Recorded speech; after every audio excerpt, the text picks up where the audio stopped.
In this verse, Krishna tells Arjuna, "Your enemies will speak many unpleasant words, including your strength and ability.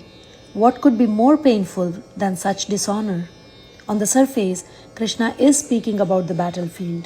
If Arjuna abandons his duty, those who once respected him as a warrior will assume he fled out of fear. Their criticism will damage the honor he has earned through the years of courage and dedication. But the Gita is also speaking about the battlefield within.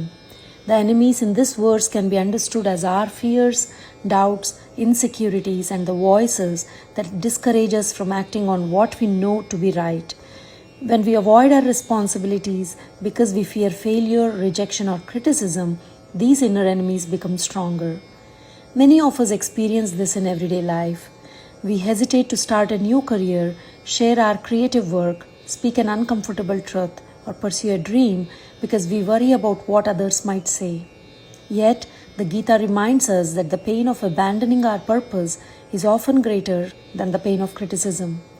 A beautiful example comes from the world of science through Barbara McClintock.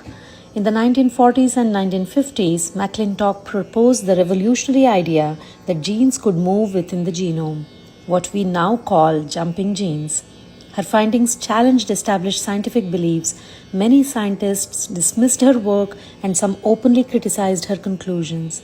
Rather than abandoning her research, she remained committed to what her evidence revealed. For years, her work was largely ignored.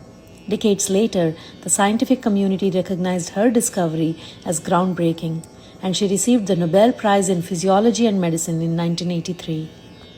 The lesson is profound.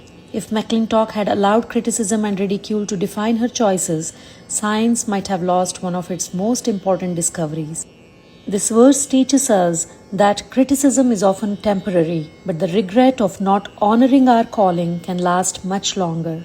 As you reflect today, ask yourself, what truth, talent, or calling in your life have you been holding back because you fear criticism or judgment? Until next time, may the wisdom of the Gita inspire you to act with courage, trust your inner conviction, and remain steadfast on your path.